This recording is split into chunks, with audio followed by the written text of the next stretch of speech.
During the 90s and early 2000s, Montel Williams established himself as a household name through his Emmy-nominated talk show, The Montel Williams Show. But before Williams was welcomed into homes through TV screens, he dedicated his life to protecting the home front. His time in service spans across 22 years. The Marine and Naval veteran is now using his firsthand experience in co-authoring his new book, The Sailing of the Intrepid. Williams brought our Charlie D'Agata aboard the historic aircraft carrier. You've always had that military mentality. Since I was a kid, you know what I mean? Montel Williams enlisted in the U.S. Marine Corps as a high schooler looking for his next steps. What he found was a military career that would span 22 years before retiring as a highly decorated naval officer. When you step on deck here, as a former service member, what's that feel like? Back straightens, you know what I mean? Start walking in attention. It brings back memories. It really does. You know what I mean? It's a big part of my life. You know what I mean? Literally, I think is what set the stage for all the successes in my life after. And there have been many. Most notably as a talk show host from the 90s and as an author. His most recent book, The Sailing of the Intrepid, co-authored with David Fisher. So does it feel like coming home when you step on the deck here? Yeah, absolutely, absolutely. Williams tells an extraordinary survival story of this aircraft carrier. The Intrepid was part of one of the biggest armadas ever put together for World War II. Commissioned in 1943 with Captain Thomas Sprague in command, the Intrepid and her crew of 3,000 prepared to join the Pacific Fleet for the invasion of the Marshall Islands. This fleet unit's mission is destruction of Japanese air and sea bases in the Marshall and Gilbert Islands. During the ship's first combat voyage, the USS Intrepid was struck by a Japanese torpedo 15 feet below her waterline, flooding several compartments and jamming the rudder.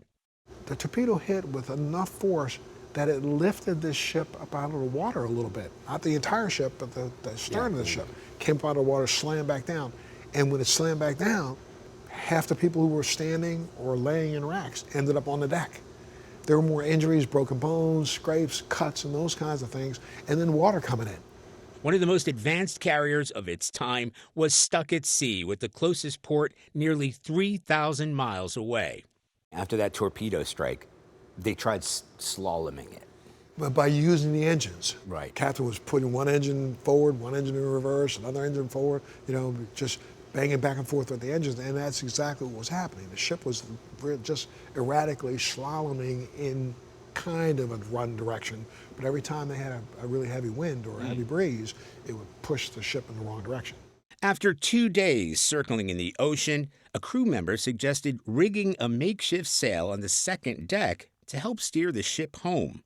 They had to get canvas from everywhere. They put together a team of people who worked 24 hours around the clock to sew this thing. But people that are watching this interview right now might not understand the magnitude. It looks like we're in a building. Absolutely. And we're not. This is 3 football fields. Are you kidding me? Almost 3 full football fields. And, you know, width-wise, you know, this is bigger than most houses and most shopping malls. Though at the time, one of the largest ships ever built, one of the most advanced ships ever built. This is a baby compared to the aircraft carriers of today. If you go back to when the ship was originally built, none of these walls were here. This whole area is the hangar deck. And extended outside, out. Extended out. So that it caught the wind as the wind was coming across to keep the ship listing a little bit more this way than turning. It's a giant sail Yes. by sail standards. Correct. But relative to the rest of this ship. It's like a Band-Aid, you know what I mean? But the Band-Aid was just enough. They did it and were able to capture that. Do you think they were surprised at how efficient it was? Oh, I think they were blown away. Williams writes the closest the captain came to revealing any details of his crew's inventiveness was by reporting, "We are sailing to destination." When Sprague pulled into Pearl Harbor, his executive officer came up and said, "Don't we want to take that sail down? It looks so bad." He said, "No, we're not taking it down, no. We're bringing it in this way. We're bringing it in this way." You know, it just shows you, again, the ingenuity, you know, the fact that these guys were not going to give up. And I think that reverberated in the bigger, we're not going to give up in this conflict. It lifted morale. It lifted morale. The Intrepid went back into combat 7 months later, playing a crucial role in sinking both the Japanese Yamato and Musashi battleships. Shortly after these successes, the carrier came under attack again, ultimately surviving 5 kamikaze strikes. This is like the impact of a kamikaze. Is that crazy? Wow. I ripped a hole in that deck. After World War II, the Intrepid was modernized and later served through the Cold War and Vietnam War, and as a NASA recovery vessel for 2 missions, Mercury, Atlas 7, and Gemini 3. Today, the retired aircraft carrier has been restored and preserved as the Intrepid Sea, Air, and Space Museum, resting in New York City's Hudson River, sharing her story of survival, resilience, and honor with the public. The ship got back home. Not everybody had survived. Not everybody came home with them, yeah. For Williams, it's the crew's personal stories he's come to know that struck him. I didn't realize how emotional the thoughts of the ultimate sacrifice are. Something that we don't think about when we think about war fighters. We don't think about in the dialogue that we hear today.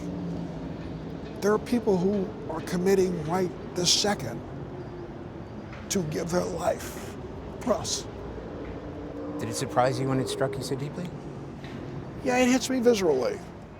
And when you think about young people today who are so confused about what service means, yet they still make a decision to put a uniform in the back, even if they don't know that that could be the end, the ultimate sacrifice down the road. They still do it. And do we respect them enough for what they do for us? I don't think so. For CBS Saturday Morning, Charlie D'Agata, New York.